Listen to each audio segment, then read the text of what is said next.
Hello everybody and welcome to today's video.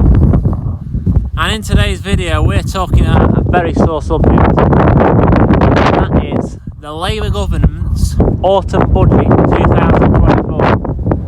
And something that they've done that's well and truly shafted us farmers, because they've basically broken one of their promises, in my own opinion. That's a good thing about YouTube. I can voice my own opinion on here. I'll be very careful about what I say, but basically, we have been shafted as a farming, as an industry, has been shafted by the Labour government. If I got a picture of him, I'll put him up.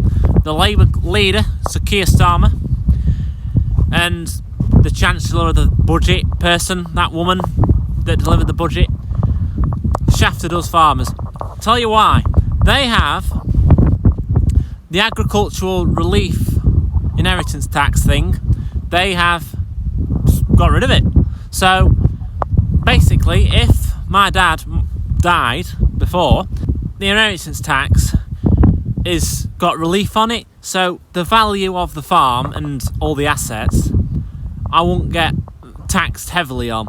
So me and my brother would inherit the farm, and we won't get much inheritance tax on it. It would just be, it'd have a relief on it. So we'd have to pay some tax, but not a massive amount. So basically, we'd get taxed not just thousands, we'd get taxed hundreds of thousands. So a colossal amount of money. Me and my brother would be in debt up to our eyeballs. We'd have to sell land to pay Sir Keir Starmer money to pay the tax off on inheritance tax.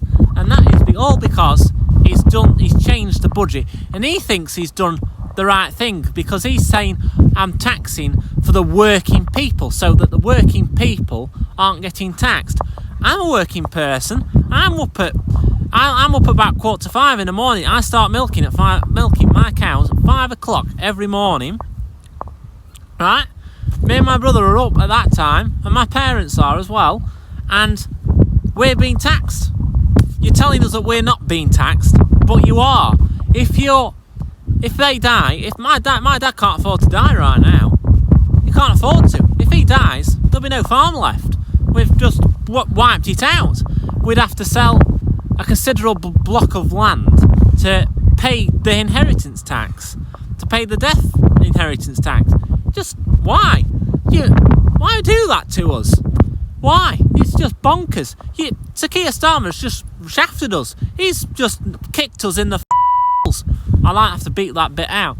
But he said before he was Prime Minister that he was going to help back British farming. Every day seems to bring a new existential risk to British farming. Losing a farm is not like losing any other business.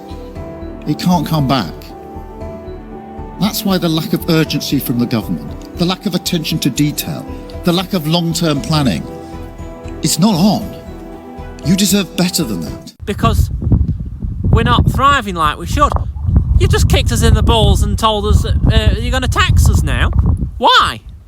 Just because the country's in debt, you're punishing the hard-working people for bonkers. What? I'm just speechless. It's not enough. Our farm, we'd have to sell a big block of ground to cover the inheritance tax, but there won't only be us that's in this mess. There'd be other farmers in there. The value of land could, I emphasise the word could, because there'll be still people out there with money that could do this. The price of land could drop significantly in price. Now, land is very expensive. It's approximately, I'd say, 10 grand an acre. That's putting it at a low estimate, probably. Sometimes it goes for a bit more, sometimes it goes for a bit less. Depends who wants it. If there's two people that want it, are really wanting it badly, it'll force the price up. But it's just why the way he's capped it at £1 million. So if our farm if we had a house in the country, a large estate mansion with, well, I say estate, that's probably the wrong word. Say a large house and a small field with it, and the value of that come to 950,000, say. So 950,000, which is a lot of money, but we're not going to be taxed on that. You'd not get taxed on 950,000, but anything over $1 million, you would. So, you know what I mean? So you know, if you had a big posh house and a horse paddock and a horse, you're not going to get inheritance tax on that, because it's capped at that. Whereas if you've got a hard-working farmer with a farm worth, I don't know, 3 or 4 million, for instance, oh, you're going to get hundreds of thousands of inheritance tax. How can farming stay viable, right? Farming is hard enough without having to deal with that now.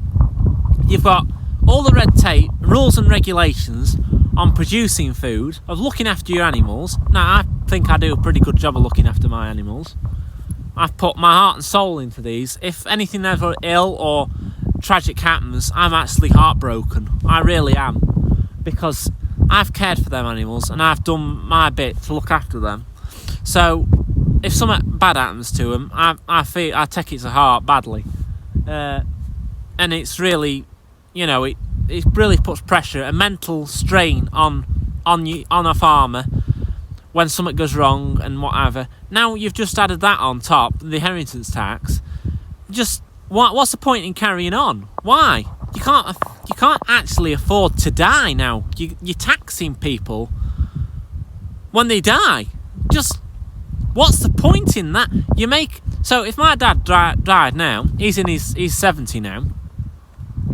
If he dies, not only have we got the cost of funeral and everything else to do, death duties, whatever, we've now got to pay a massive inheritance tax. Bonkers. Why? Why does he think that's acceptable? That means I'd have to write a cheque out for X amount, hundreds of thousands, and put to Keir Starmer so he can pay off his whatever, so many billion black hole he's got in his budget, in his debt, because he's made a mess of the... Why? There's other things he could save money on. Like, look at the foreign aid he sends to other countries. That's millions. Get that back here. You're looking after people in another country. You're not looking after people that are already in your country. When you're making people in this country suffer... And then you've got all these that come in over from Calais on rubber dinghies over to Dover. They come in on rubber dinghies, and then you put them up in a 5-star hotel. Why? Put me in a 5-star hotel if you're going to do that.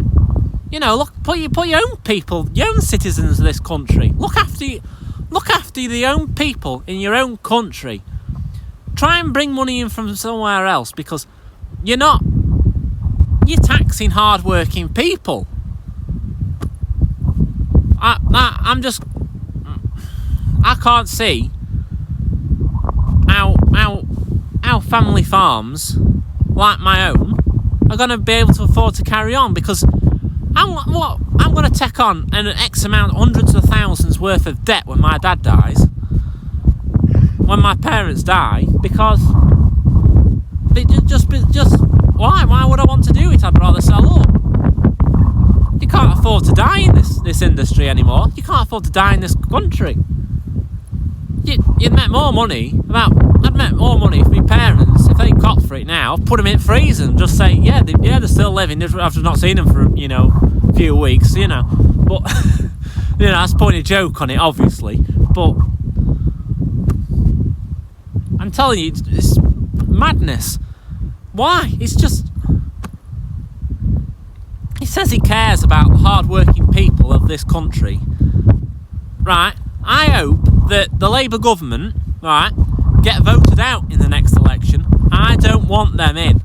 No way. I would never vote Labour again. Not after what they've just done. I know it's April 2026 that this actually comes in, so we have got a bit of time to sort things out. But I just hope the Labour government go hungry. they don't get it. I just hope they don't get it. They don't look, right, if you're cold, you put an extra layer on. If you're hungry, you've got to eat something, right? And without farmers, you've got no food, no future. No farmers, no food, no future. Remember that? Because you haven't. You're relying on a farmer 3 times a day. Breakfast, dinner, tea. Or breakfast, lunch, dinner, whatever you call it, whatever. But you need a farmer 3 times a day. What? You're just punishing them. You're making them pay an inheritance tax. A massive inheritance tax that no one else has going to be able to afford to pay. As a business, we've not got a bank account full of hundreds of thousands, so I'm trying to check out for $500,000 to pay inheritance tax off. There's no money there to do that. It's just bonkers. I don't know why who even dreamt this budget. The problem is, in my own opinion, I will just emphasise that a lot. This video is my own opinion. No one else's influenced my opinion. But the problem is, outside, all the politicians live in Westminster, work in Westminster. Well, they probably have houses somewhere else, but they might not live in Westminster. But they don't think there's an outside world to Westminster. That's my own opinion. They don't see the bigger picture of this country. They think, everything world rolls around Westminster. They have the food handed to them 3 times a day. You know what I mean? But you ask them where the food comes from, they'll say, well, the supermarket aisle in Tesco's or Aldi or wherever they do the food shopping. They don't think, well, that food's got to the supermarket via a farmer. They think, we'll import it from abroad. If our farmers all went bust, all family farms went, there's no farming left, there's no left in this country, we'll have to import all our food. Coming from abroad, welfare standards are lower than they are actually in this country, and the food miles, the cost of getting it to this country would be bloody massive. But I honestly believe that the government is trying to get rid of farmers one way or another. They're not looking after farmers. They give funding, they give grant funding to farmers, granted you, but they are cutting that back. They do this sustainable farming initiative, where they'll pay you money to put your land in a lower input scheme to grow different species of grasses, have a multi-species of grass and what have you, and plant trees and do all these schemes. But they're cutting the production of the land by doing so. So I think with one way or another, they're just trying to get rid of farmers. Always are. They're never on the farmer's side. In this game, you've only got to look after. You've got to really look after number one, because no one else out there is trying to look after you. You've got to look after yourself, your own business. They're punishing people for owning a business. So that's top and bottom of it, really, and it's wrong of them. They shouldn't be doing that, especially when to build a business you have to be a hard-working person to do so, and they say they're not going to tax hard-working people, but they have done. So it's bonkers. But I'll leave the video with that. It's my own opinion, so just give it a thumbs up if you don't mind, and subscribe below, and hopefully my next video will be something a little bit better. So see you in my next one. See ya.